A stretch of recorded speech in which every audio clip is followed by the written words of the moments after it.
香港時間清晨，咁啊英國時間深夜。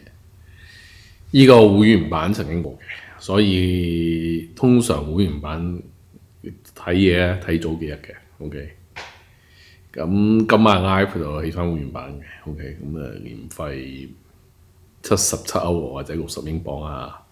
你 email 問我啊。OK， 或者過77歐呢個 QR code 都得嘅。咁啊，當然你請小弟飲咖啡隨意啦，因為呢個 topic 就唔會有廣告㗎，我估。即係所謂唔係有廣告意思，唔係冇廣告，廣告唔多啫。OK， 係啊。咁啊嗱，就呢集講嘅咧就有關新世界。咁新世界呢個 topic 咧就從來冇傳媒講過，我覺得好奇怪。因為你呢個現象對有對 fixed income 呢個 product 有認知人，你覺得呢個係黐線嘅？OK， 冇乜可能發生嘅。OK， 即係如果你去到個腰咁高咧，嚇死人嘅。OK， 嗱我就首先一樣嘢，我就係呢個發生咩事先，睇翻呢張圖。呢張圖咧係講緊新世界發展一張2027年6月到期嘅 fixed income 嘅票據 ，coupon rate 咧就5.875% coupon rate。嗱 coupon 就固定嚟嘅，咩叫 coupon 咧？我真係再容我解多次。以前買債券咧定期派息噶嘛。咁啊，定期派息咧，就你就佢下面有一堆 coupon 紙嘅 ，OK？ 你嘅點樣攞啲息咧？債券就係你搣低 coupon，然後去指定銀行攞利息 ，OK？ 我利息現金。咁當然依家嘅債券就已經係 electronic 咗，就唔會係咁樣即係搣 coupon 去銀行門前。當然你有人仲有咁做嘅，但係好少咯 ，OK？大部分都係 electronic 嘅 ，OK。咁咧，所以咧嗰個所謂嘅利息嗰個叫票面嚟嘅，但係我一般講英文係 coupon， 因為用 coupon 你就好容易，你就會拎得翻以前我做債券嗰樣嘢。嗱 coupon 就固定嘅，但係嗰張債券值唔值個本金咧，就市場交易嘅結果嚟嘅。嗱，乜嘢叫 coupon rate 高？咩叫 coupon 即係 yield 高嘅？yield 嘅意思係咁嘅，就係嗱，譬如原本正常講，咁你100蚊嘅債券，OK， 你個本金係100蚊，個債券價值100蚊 ，OK， 個 coupon rate 5.8厘，咁冇一個額外嘅賺嘅錢嘅，其實即係嘅實際交易你冇特別賺多嘅，你個腰係零。但係如果個債券價格下跌嘅時候咧，你就會有你債券價格下跌嗰時咧就有個腰啊 ，OK。所以如果你債券價格係得譬如你票面值係100，你係低過100嘅 ，OK， 你低過100，你就會開始出現個腰咁計出嚟，因為你照樣收，因為你搣 coupon 嗰陣，我照樣收咁多息噶嘛。咁但係我買平咗啊嘛 ，OK， 即係可能有條友喂淆底喎嗰間嘢，喂出事喎間公司，不如咁啊，喂我個鬼呢個本來咧係你收翻本金咧就100蚊嘅本金嘅 ，OK， 咁但係咧我就驚啦，我就70蚊賣俾你。咁如果你對方真係還到錢，譬如新世界真係還到錢，咁你攞住你對翻個本金嗰時，你係攞翻100蚊噶嘛，其實。咁你無啦啦多到30蚊，嗰個就係腰，個腰係嗰個嚟，就係我無啦啦我 discount 咗嘅，其實係跌你個債券 discount 咗，因為你有唔同嘅因素你拗底噶嘛。好啦，所以咧個腰越高咧，你就越大鑊嘅，個市場就越冇信心嘅。即係譬如你話去啲恒大嘅債券咧，嗰啲腰嘅可以好鬼高嘅，可以去到90%。就係咁解，因為嗰啲就係點啊？嗰啲其實你已經去到係打定輸數，就係、你居然我都識啊，你居然攞到本金啊，你好嘢啦！我賣5蚊賣俾你，俾翻5蚊我點啊？你過去搏啦嚇！所以垃圾債券本身個交易本身係有一個，我可以咁樣講，垃圾債券本身係有投機成分好重嘅，點解？因為你本金收唔翻喎，你 coupon 收唔到喎，冇逼屌。好啦，當個 yield 去到20幾%嗰時，你就明咩事啊？個市場好冇信心嘅，即係可能幾年前，我黃世澤買咗新世界嘅債券，好有信心呢間公司，100蚊美金買入一張，咁當然現實唔可能啦，現實你買張債券咁貴。基本上有錢人嘅玩意，你基本上你係玩開嗰啲財富管理戶口你先至有資格。好啊，依家見到哇牛底喎，咁啊，我70蚊賣俾你啊，70蚊美金賣俾你呢張債券，你攞得翻最後，如果我翻100蚊好嘢，但係我 exit 啦。即係我蝕讓俾佢 exit， 我翻現金走，但係我至少我都得。嗱，呢個係好重要嘅信號。你嘅腰越大，代表個市場越對你越冇信心。咁你諗下新世界，你依家個腰去到上個禮拜 OK， 個腰去到20幾，本來個腰係10幾，你跳到11、2，一跳20大佬，你嗰個已經去到係信用卡息口嘅地步，已經去個腰。咁就好恐怖，即係證明市場對成個新世界發展信心全失。而且你記住，呢個唔係散戶行為，呢個係 institutional investor 嘅行為嘅。呢個，因為你買得呢啲票據唔會係散客嘅，散戶唔會買呢啲嘅，散戶唔買㗎。OK， 散戶唔買呢啲㗎，散戶係一定係呢啲係一定係 institutional investor 嘅 behaviour 呢個係唔使講呢個。OK， 即係呢樣我一定要講明先，一定係 institutional investor 嘅行為。好啦，咁如果我咁樣講 ，OK， 你聽到我呢個咁嘅講解 ，OK， 即係呢個因為。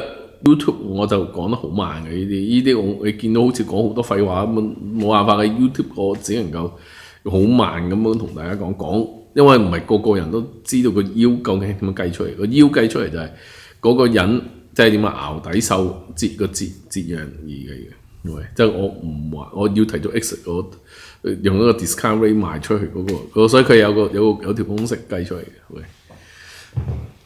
咁好啦，個問題嚟嘅，依家你新世界咁樣嘅情況 ，OK， 呢單嘢我點解話個問題就係、我唔知係香港傳媒唔識啊，定係唔敢講 ，OK？ 你依家新世界嘅腰去到咁高20幾%嗰時，其實講難聽啲，如果有依家我懷疑有冇人敢開新世界發展嘅 credit default swap，OK？咩嘅 credit default swap？ 其實我 CDF 我呢個講過幾次。你一般我哋揸債券係高，其實係高風險嘅嘢 ，OK？ 即係依份大機構都係高風險嘅。咁咧，如果有個莊係話，梗係咁啦，你驚走數啫，我就整個走數保險俾你 ，OK？ 即係如果你又賭即係都唔係叫保險嘅，因為保險一定有實貨喺手，但係呢個就冇實貨都唔使，即係我俾你賭佢要破產。如果佢破產走數嘅話咧，就咁你就我得翻個本金咯，我得翻個原本咯。咁你諗到發生咩事？如果你依家新世界咁嘅狀況，腰咁高，你估依家有冇人開 CDS 啊？大佬，你上面雷曼玩唔夠啊？雷曼咪賺爆咗 AIG 咯 ，AIG 未打爆咗 ，AIG 係咁打爆 ，AIG 就係點啊？太多人點啊？佢即係太多人走數 ，OK， 走數點啊？太多，因為雷曼走數勁嘛，咁跟住有啲人就係點啊，冇實際嘅債券都走去賭一餐啊嘛，咁嘅結果咪揸爆咗 AIG 啊個莊。依家我估冇人敢開 CS， 呢個好大件事嘅其實，你真係你依家睇到新世界狀況係好差嘅，但係點解冇人講？即係大家係唔敢講，你喂呢啲公開市場資料嚟嘅呢啲 open market 嘅 information 唔係即係唔係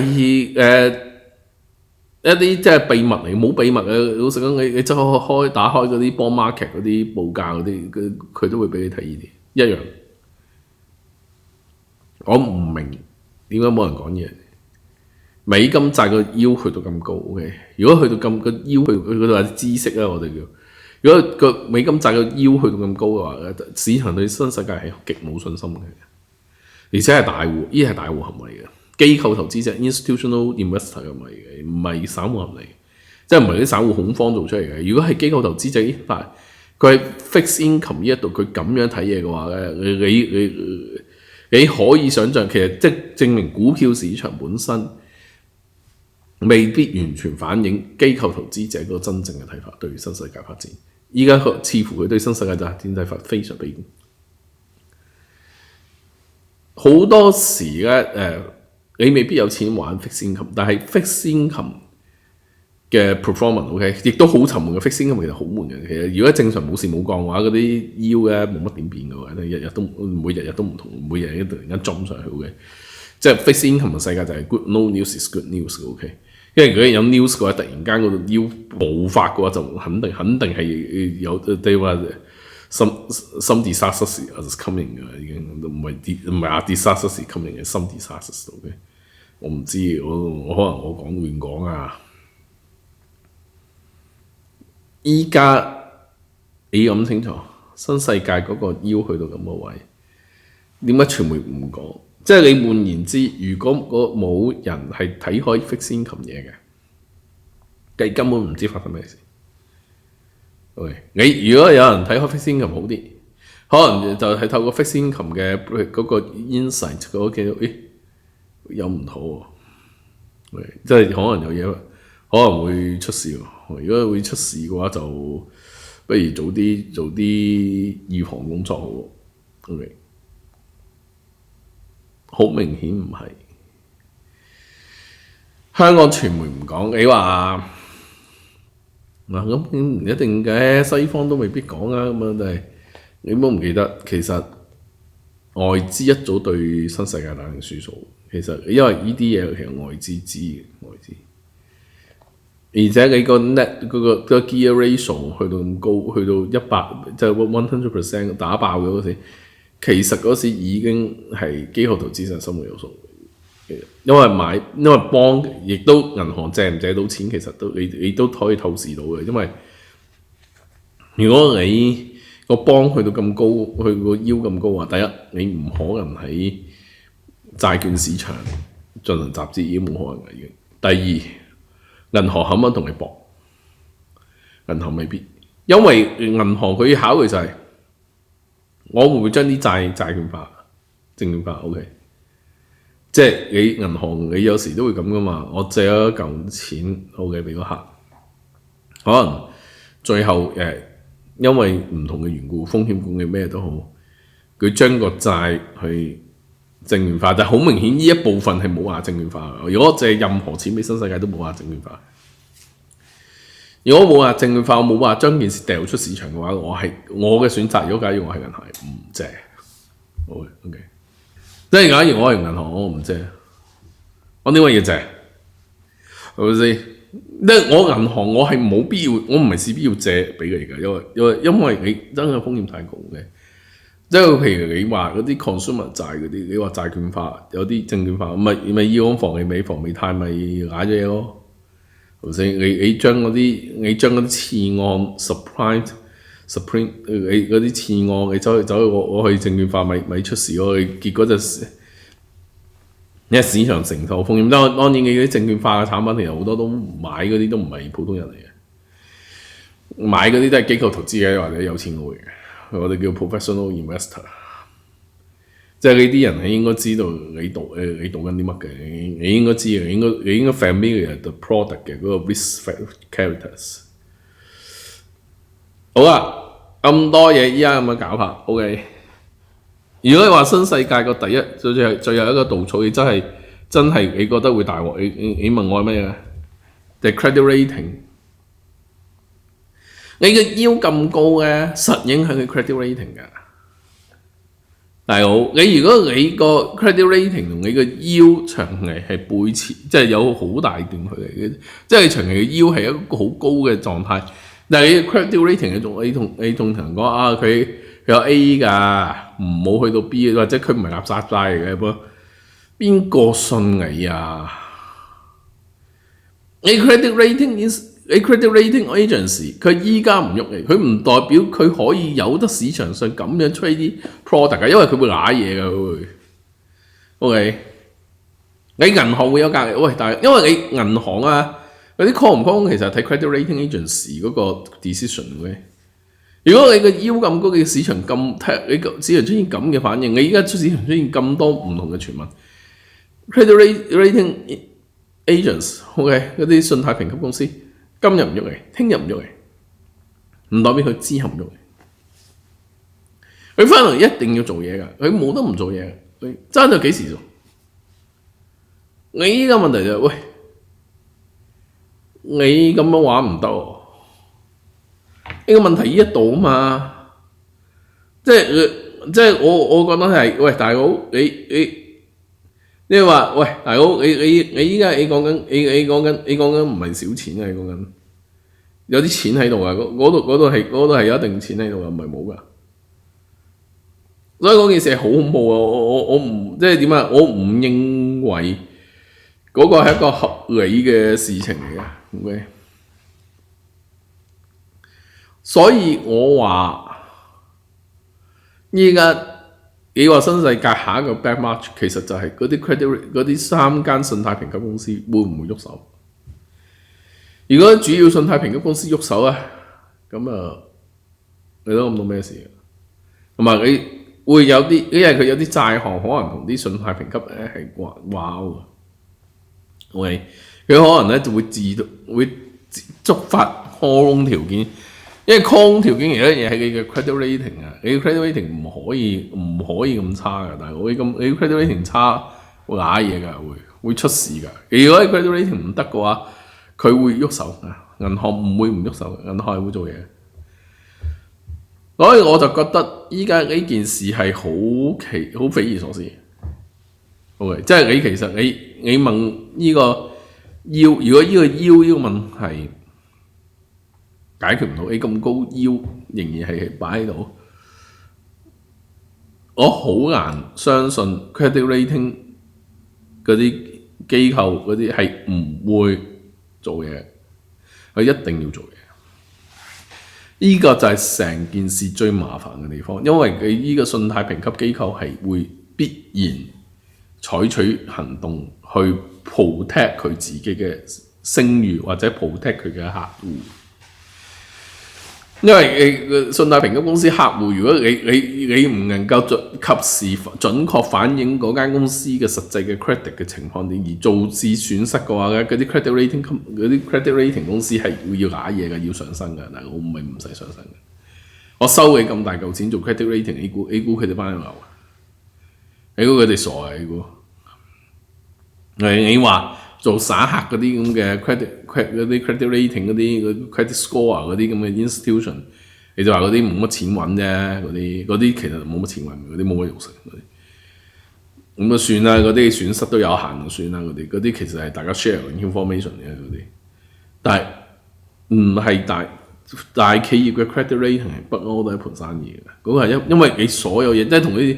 你話咩恒生指數嗰啲佢查乜啫？我冇嘢嘅，恒生指數嗰啲我提供我設計唔同嘅 product， 跟住你同我指數，我設計個指數嗰度揾到錢噶嘛？因為你嗰啲人係跟個指數做嘢噶嘛，跟個指數做嘢本身你已經係一嚿錢嚟噶嘛。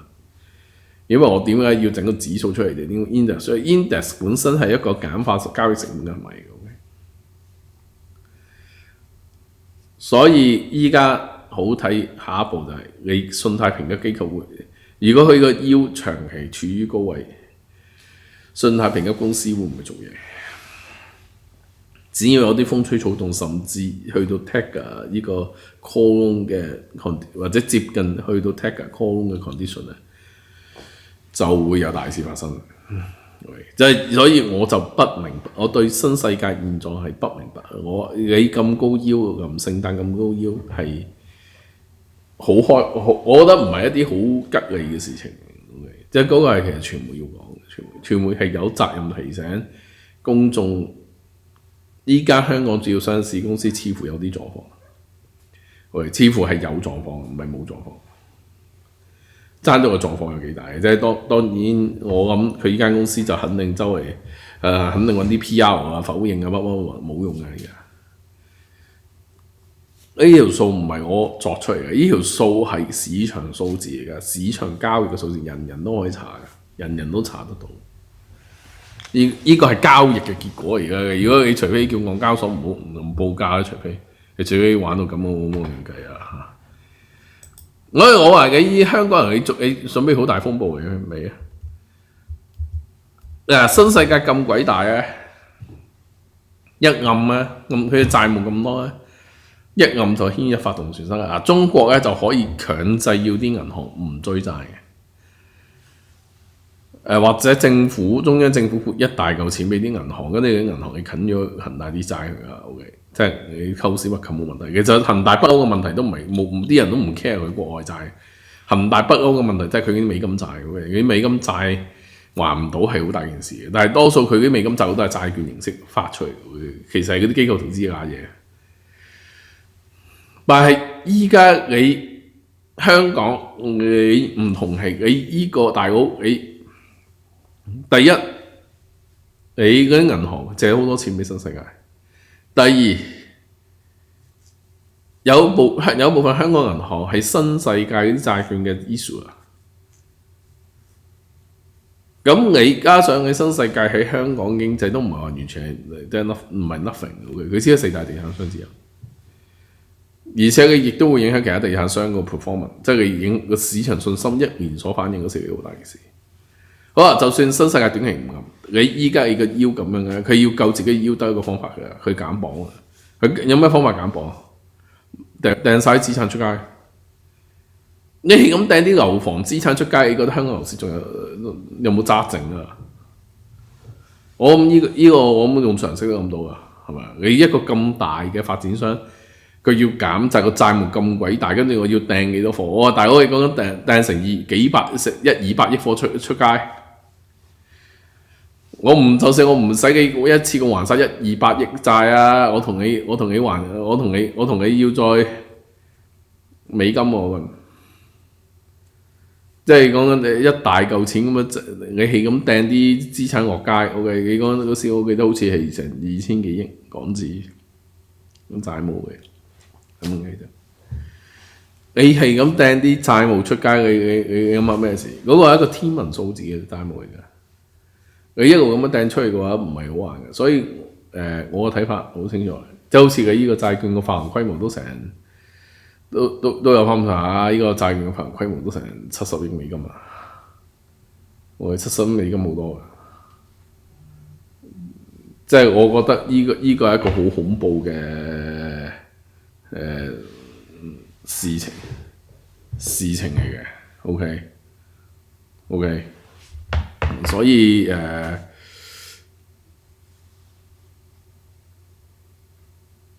我諗依家呢個情況，我嘅睇法就係我對大部分香港人睇法，OK，你自己保重。因為咁樣玩法係遲早出大事嘅。OK， 好啦，咁啊，等下 live 再見啦。OK， 咁啊，如果係即係總之，如果係你有意聽 live 嘅，你就話俾我聽啊，你就 email 我或者你 QR code 嗰度處理㗎啦。咁我講到呢度先，因為通常我會員版會講得狂放啲嘅。OK。